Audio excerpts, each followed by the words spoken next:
So this particular Thursday night, it was less than a week from the time we had our conversation. Around 7 p.m. Wheel of Fortune was on. I was in back bedroom with our then 3-year-old. And he's out drinking beer in the living room. And he comes to me and he says, have you always been true to me? Which is one of our A, B, or C conversations. It was always the same conversations. It was more rehearsed interrogation. He knew the answer. He knew I was always true to him. I would go to work and come home. Never a deviation. I said, yes, I was. You sure? Yeah. He slams the door, goes away, comes back. A couple beers later.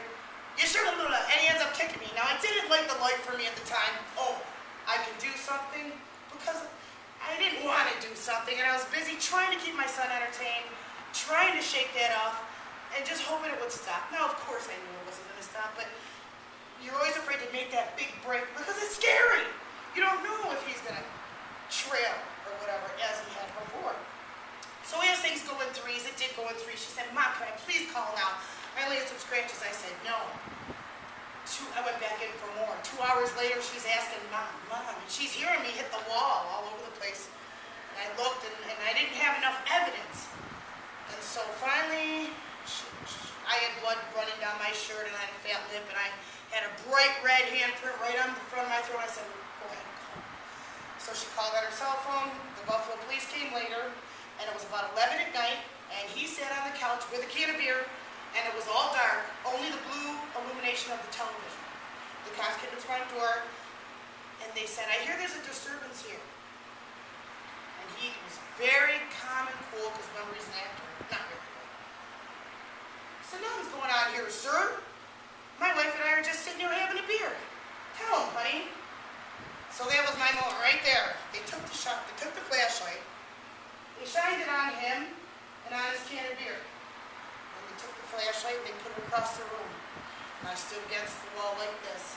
And I had blood running down. I had a bright red handprint right there. They took the flashlight, they put it back on his face, and they said, come on, asshole, you're coming with us. And that was it. So they took him down. My daughter and I went down separately. We filed our reports and everything. And I vowed to the kids I would never go back again. Today it's been 3 years.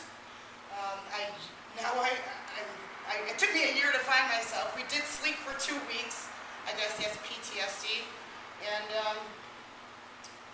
after a year, and I figured out, that I am all right. It was very difficult to show my kids who I was, because all they knew me was as Mom, the doormat. Because if I ever stuck up for the kids, I got it, and they knew it.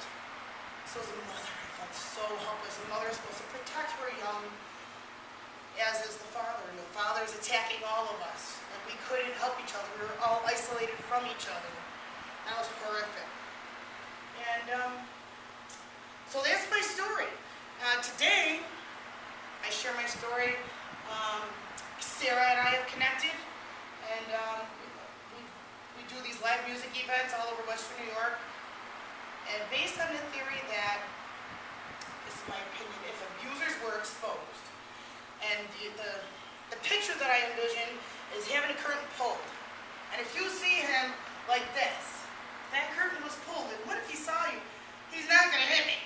So based on the theory, if abusers were exposed, that they wouldn't do it. Everything that I do with Open Music House relates to exposure. So we have the exposure concert, because Love Shouldn't Hurt. We've done this. We just got done with our 2nd annual one. Everything, it's all about exposures, and that's why. So I will continue on that. And the way that I found the niche of speaking was I was at a spa for the first time in my life, because as a victim, you're never even in line. He gets taken care of first. If anything's left after that, the kids get taken care of.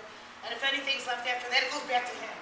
So, I always wore oversized clothes, his old clothes, and, because I wasn't allowed to look nice to go to work, or I'd be accused of cheating on him. There was a technician named Sean who was he had a very loud speaking voice. And if I always had to call on my break and check in. And one day, he heard Sean's voice, and it turned into a huge argument. I got beat to a pulp, molested, raped, and he was like, yeah, I'm gonna fuck you like the whore that you are. And this is what he would do. And if I cried, he liked it better. I think that's sick. And so this one particular day, Sean had come to the office. I'm scared. I get on the phone to call on my check-in break, and I actually crawled under the office desk and cupped my hand around the phone so that he wouldn't hear Sean's big mouth to prevent myself from a beating when I got home. So those are the extremes that I had to go to. Now I'll go back to the spa. I was sharing